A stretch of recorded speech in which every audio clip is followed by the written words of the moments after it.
ধন্যবাদ আপনাদেরকে। প্রথমেই আমি আসমানের অকাল প্রাণে তার আত্মার প্রতি শান্তি কামনা করছি, তার পরিবারের বিভাগের প্রতি গভীর সমবেদনা জ্ঞাপন করছি। গত 21 সেপ্টেম্বর 2025 তারিখ রবিবার আমাদের শিক্ষার্থীরা যে 5টি দাবি উপস্থাপিত করেছিল এবং 6টি সংস্কার উপস্থাপন করেছিল, সেই প্রেক্ষিতে ওই দিন দুপুরে ট্রাস্টের একটি জরুরি বোর্ড সভা অনুষ্ঠিত হয়।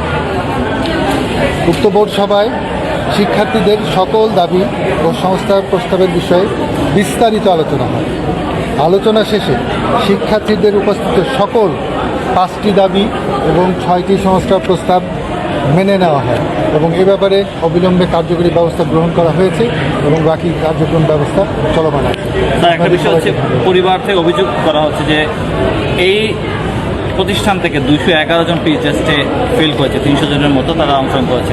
সেটা কিভাবে সম্ভব? একটা প্রতিষ্ঠান থেকে 211 জন এখানে এত বড় সংখ্যা কিভাবে ফেল করে? আমাদের প্রতিষ্ঠানের পরীক্ষার্থী ছিল 211 জন। 211 জন তাহলে ফেল করছে? পরিবাররা কেন এইটা অভিযোগ? তাহলে কতজন ফেল করছে? এই মুহূর্তে তথ্যটা আমার কাছে নেই, পরে কতজন অনুমানিক আপনার দেখে বলতে।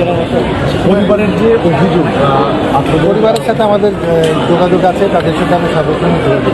পরিবার যে অভিযোগ আমরা তো দাবি দেওয়া মেনে নিয়েছি। আমরা পরিবার যে অভিযোগ করছে আজমান মারা যাওয়ার পেছনে এই প্রতিষ্ঠানের শিক্ষকদের হাত আছে, তারা মানসিকভাবে তাদেরকে এই ব্যাপারে তো আমরা ব্যবস্থা গ্রহণ করেছি। করছেন কিনা এটা? দেখুন, কি যারা ব্যবস্থা নিয়েছে?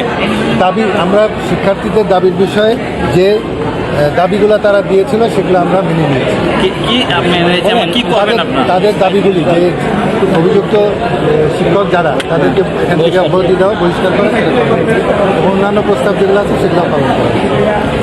এই মুহূর্তে যে শিক্ষার্থীদের মান উন্নয়নে আপনারা কি করবেন? বলেন, এটা আমরা আলোচনা চলছে, যে মান উন্নয়নে কি করবেন? আমরা এই ব্যাপারে আলোচনা করছি। সংস্কার কাজ চলছে, সংস্কারের জন্য আমাদের অভিভাবকদের সাথে ইতিমধ্যে আলোচনা চলছে। আমরা পয়েন্টগুলি নোট করছি এবং আমরা সকল ব্যবস্থা গ্রহণ করব। আপনাদের দায় স্বীকার করছেন এইবার ব্যাপারে আমার এই মুহূর্তে আমি বলতে পারছি না, কারণ এই বিষয়টা আসলে আমার বক্তব্যের বাইরে, কারণ এটা তো একটা চলমান বিষয়, দীর্ঘায়িত বিষয়। কে দায়ী, আপনারা কি মনে করছেন? এটার দায়টা কোনো তদন্ত ছাড়া বা কোনো রিপোর্ট ছাড়া আমি ঠিক করতে পারছি না। তাহলে দায়ী না হলে আপনারা কেন এই শিক্ষার্থীদের দাবি? আমরা শিক্ষার্থীদের দাবিগুলো মেনে নিয়েছি, তাদের যে সংস্কার প্রস্তাব এবং দাবিগুলো ছিল। ধন্যবাদ আপনাকে। শিক্ষক আপনি প্রত্যাহার করে নেবেন।